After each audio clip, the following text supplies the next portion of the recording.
Hola, el tema que hoy se va a hablar es cómo funciona nuestro sistema respiratorio y su anatomía. La nasofaringe es lo que comúnmente se conoce como la garganta. La nasofaringe está situado entre la nariz y la boca y es el lugar donde te resfrías cuando estás enfermo. Tiene una gran cantidad de glándulas productoras de mucosidad que ayudan a mantener la nariz húmeda. La nasofaringe se conecta con las vías respiratorias superiores a través de las trompas de Eustaquio. La nasofaringe se divide en tres secciones. El tercio posterior de la nasofaringe se denomina trompa faringotimpánica, que se conecta con la trompa de Eustaquio y el oído medio. El tercio medio de la nasofaringe, que se encuentra detrás del paladar blando, se denomina espacio retrofaringio y contiene tejido linfático y vasos sanguíneos. Los dos tercios anteriores de la nasofaringe se conocen como orofaringe y cavidad oral. Están situados detrás de la lengua y de los dientes y se conectan con la cavidad vocal, que es la boca. La epiglotis. La epiglotis es un colgajo de cartílago localizado en la garganta detrás de la lengua y de la frente de la laringe, que generalmente está derecha en reposo, permitiendo que el aire pase a la laringe y a los pulmones. Cuando una persona traga, la epiglotis se dobla hacia atrás para cubrir la entrada de la faringe, de tal manera que los alimentos sólidos y líquidos no ingresan a la tráquea y a los pulmones.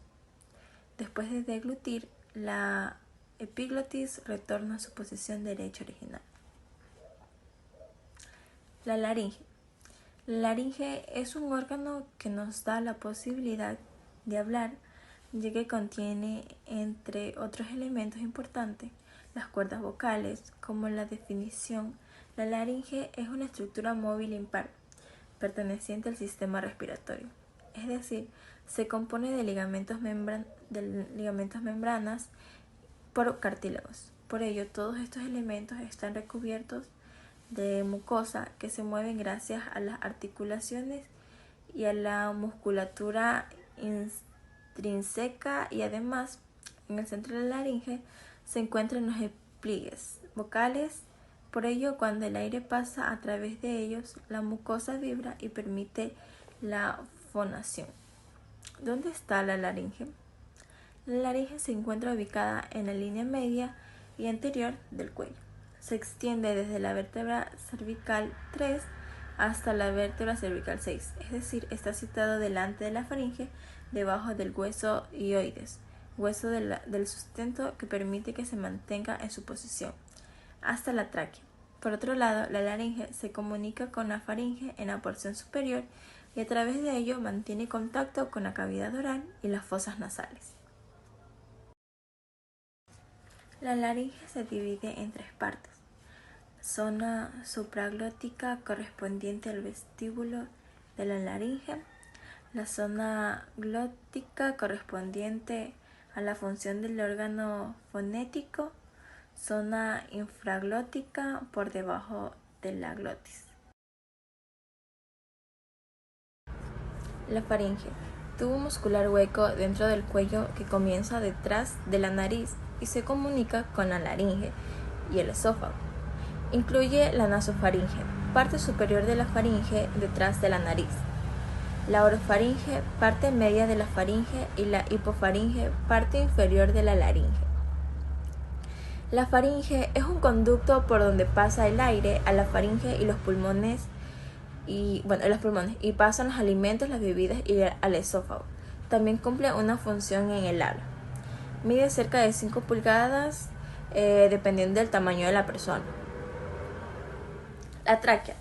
La tráquea es un tubo de aproximadamente de 10 a 12 centímetros de longitud y 2 centímetros de diámetro, que desempeña un papel crucial en el sistema respiratorio humano como conductor principal del aire hacia los pulmones. Se extiende desde la laringe a nivel de la sexta vértebra cervical hasta la bifurcación traqueal en el mediastino.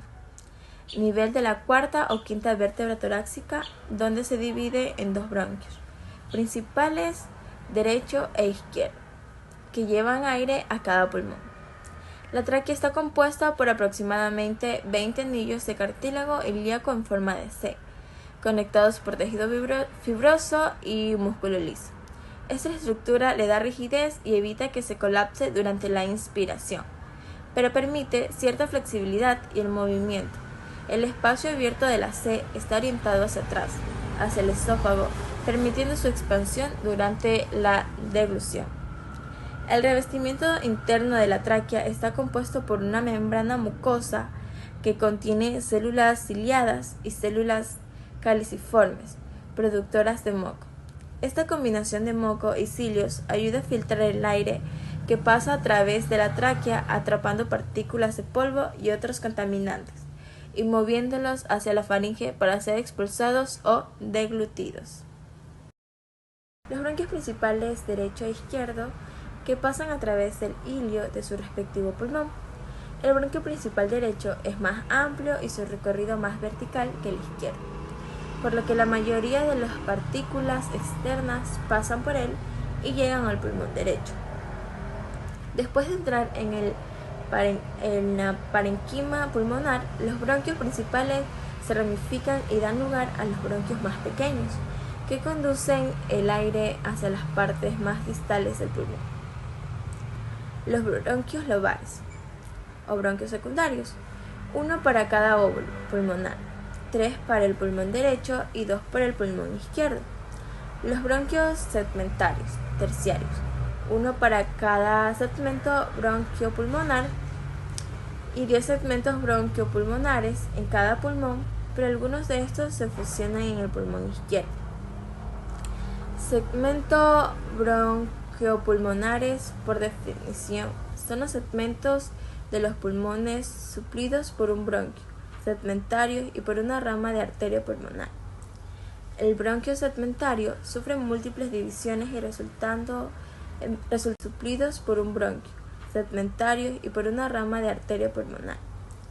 El bronquio segmentario sufre múltiples divisiones y resultando eventualmente en los bronquiolos. Los bronquiolos de conducción. La terminología cambia de bronquio a bronquiolo cuando las paredes del conducto estrecho por donde pasa el aire carecen de cartílago de soporte. Los bronquiolos terminales. Las ramas más pequeñas y distales de la vía aérea de conducción se transforman en los bronquiolos respiratorios. Los bronquiolos respiratorios dan lugar a los conductos alveolares.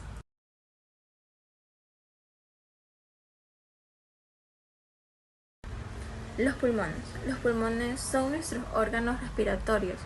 Están ubicados lateralmente dentro de las cavidades pleurales del tórax. El árbol bronquial conduce el aire hacia adentro y fuera de los pulmones. Cada pulmón tiene una base, un vértice, dos caras, costal y mediastínica, y 3 bordes anterior, posterior e inferior. La base se encuentra en el diafragma, mientras que el vértice se proyecta a través de la abertura superior del tórax. La cara medial mediastínica tiene gran importancia porque contiene los ilios pulmonares. El ilio del pulmón es por donde pasa la arteria pulmonar, 2 venas pulmonares y los bronquios principales, así como arterias, venas pulmonares, los nervios y vasos linfáticos. Los pulmones no son idénticos. El pulmón derecho tiene 3 óvulos, inferior, superior y medio. Estos óvulos se dividen dando como resultado 10 segmentos bronquiopulmonares, que son las unidades funcionales del tejido pulmonar. Los óvulos del pulmón derecho están separados por 2 fisuras, oblicua y horizontal.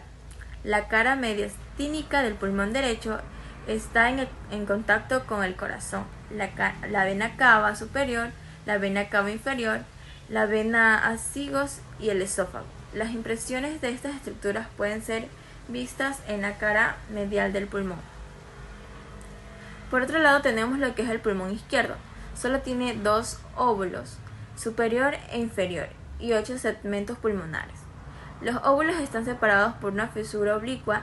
La cara mediastínica del pulmón izquierdo muestra impresiones de las siguientes estructuras: el corazón, el arco aórtico, el arco torácico y el esófago. Los alvéolos. ¿Qué son los alvéolos? Los alvéolos son las unidades terminales del árbol respiratorio. Los alvéolos pueden describirse como finas bolsas ubicadas en las paredes de los bronquios respiratorios, especializados en el intercambio gaseoso. Estos se encuentran en racimos llamados sacos alvéolos. La fina pared de un alvéolo es el lugar donde el intercambio gaseoso ocurre, junto con los capilares. Los alvéolos forman una membrana respiratoria, cuyas capas son las células escamosas del alvéolo, la membrana basal del alvéolo, membrana basal del capilar y endotelio capilar. Ahora vamos a hablar de lo que es la inspiración y la expiración. La inspiración también se la conoce como inhalación para que el aire ingrese a los pulmones. La presión atmosférica dentro de los alvéolos debe ser baja. La contracción del diafragma y los pulmones intercostales externos aumentan el diámetro del tórax y disminuye la presión intrapleural, lo que promueve la expansión pulmonar a esta inspiración. Disminuye lo que es la presión alveolar de manera que el aire se desplaza a favor de un gradiente de presión desde la atmósfera hacia los pulmones. La inspiración forzada participan músculos inspiratorios accesorios como son el esternocleidomastoideo, los escalenos y los pectorales menores. La expiración también se la conoce como exhalación. Se produce cuando la presión alveolar es mayor a la presión atmosférica. La relajación del diafragma y de los intercostales permite la retracción elástica del tórax y los pulmones. Esto incrementa la presión intrapleural. El aire se desplaza de los pulmones a la atmósfera. La expiración forzada implica la contracción de músculos intercostales internos y abdominales. Intercambio de oxígeno y dióxido de carbono. La principal función del aparato respiratorio es inhalar oxígeno y eliminar dióxido de carbono. El oxígeno inhalado penetra en los pulmones y alcanza los alvéolos. Las capas de células que revisten los alvéolos y los capilares circundantes se disponen ocupando el espesor de una sola célula y están en contacto estrecho unas con otras. Esta barrera entre el aire y la sangre. El oxígeno atraviesa rápidamente esta barrera aire-sangre y llega hasta la sangre que circula por los capilares. El dióxido de carbono pasa de la sangre al interior de los alvéolos, desde donde es exhalado al exterior. La sangre oxigenada circula desde los pulmones por las venas pulmonares y al llegar al lado izquierdo del corazón es bombeada hacia el resto del organismo. La sangre con déficit de oxígeno y cargada de dióxido de carbono vuelve al lado derecho del corazón a través de dos grandes venas, lo que es la vena cava inferior y la vena cava superior. La sangre es impulsada a través de la arteria pulmonar hacia los pulmones, donde recoge el oxígeno y libera el dióxido de carbono. El transporte de oxígeno a las células y la eliminación de dióxido de carbono se lleva a cabo a través del sistema circulatorio y el sistema respiratorio. El oxígeno se transporta desde los pulmones hasta las células a través de la sangre. Cuando inhalamos, el oxígeno ingresa a los alvéolos pulmonares y se difunde hacia los capilares sanguíneos que rodean los alvéolos. El oxígeno se une a la hemoglobina, una proteína presente en los glóbulos rojos, formando la Cuando inhalamos, el oxígeno ingresa a los alvéolos pulmonares y se difunde hacia los capilares sanguíneos que rodean los alvéolos. El oxígeno se une a la hemoglobina, una proteína presente en los glóbulos rojos, formando la oxihemoglobina. La oxihemoglobina se transporta a través de las arterias hacia los tejidos y órganos del cuerpo, donde se libera el oxígeno para su utilización por las células.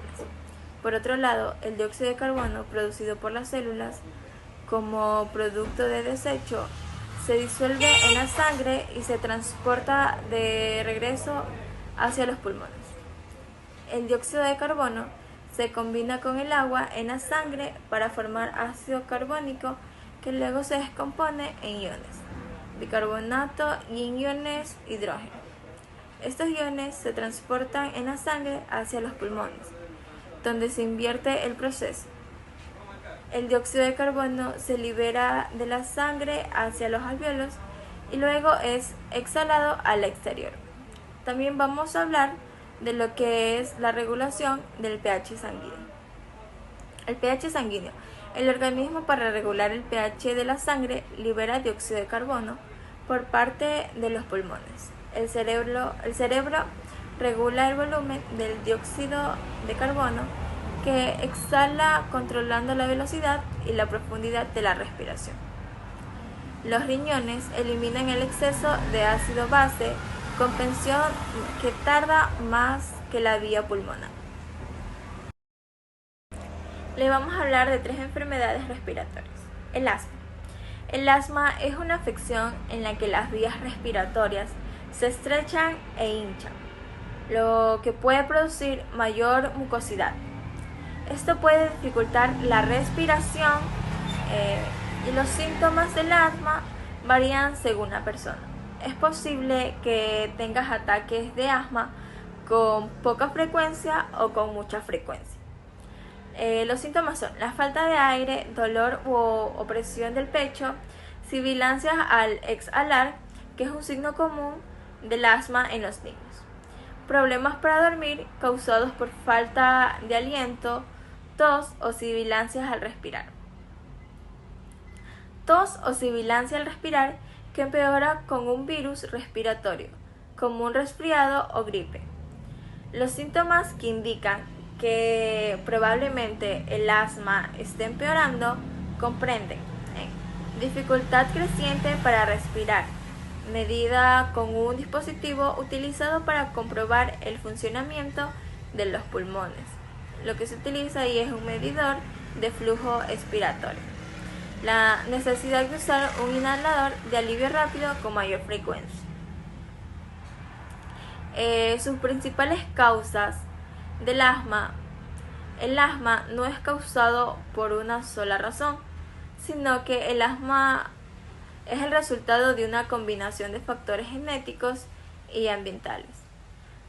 Sus decadencias más comunes son predisposición genética, partículas suspendidas en el aire como el polen, el polvo generado por las termitas y restos de insectos orgánicos, por infecciones respiratorias previas, por conservadores contenidos en bebidas y alimentos procesados, por el aire frío y sus contaminantes que causan lo que es la irritación. Enfermedad pulmonar obstructiva. Los síntomas de la enfermedad pulmonar obstructiva no suelen aparecer hasta que se produce un daño pulmonar significativo y suelen empeorar con el tiempo. Algunos de los síntomas son falta de aire, especialmente durante lo que es la actividad física, sibilancia, opresión del pecho, una tos crónica que puede producir mucosidad, esputo, o sea, lo que es el gargajo, que puede ser clara, blanca, amarilla o verdosa. Las infecciones respiratorias frecuentes, falta de energía, pérdida de peso involuntaria. Eso puede ocurrir en etapas posteriores. Y también lo que es la hinchazón de tobillos, pies y piernas. ¿Cuáles son las causas de la enfermedad pulmonar obstructiva? Algunas de las causas que provocan la enfermedad pulmonar obstructiva son principalmente el consumo de tabaco, la inhalación de humos, el carbón de leña, la exposición a polvos y productos tóxicos. La fibrosis pulmonar. Síntomas de la fibrosis pulmonar. Pueden mencionarse los siguientes: dificultad para respirar, tos seca, fatiga, pérdida de peso sin causa aparente, dolor en los músculos y en las articulaciones, ensanchamiento y redondeo de las puntas de los dedos, de los pies o de las manos. Causas. La fibrosis pulmonar puede deberse a la exposición a distintas sustancias y también puede ser secundaria a otras enfermedades. No obstante, es conveniente aclarar que solo un pequeño porcentaje de las personas en estas situaciones desarrollarán la patología. Estas son algunas de las posibles causas y factores de riesgo. Lo que es el tabaquismo. También algunos medicamentos como ciertos antidepresivos, anticonvulsionantes, antisóticos, fármacos para enfermedades cardiovasculares, para quimioterapia o antiinflamatorios. También las enfermedades autoinmunes como el lupus, la artritis reumatoidea, también la exposición a ciertas sustancias como las fibras de asbestos, el serrín, el acero, el plomo, el latón, el polvo de carbón, a la madera de pino, excrementos de pájaros u otros animales. También la radioterapia para el tratamiento del cáncer, factores genéticos y antecedentes familiares. Gracias.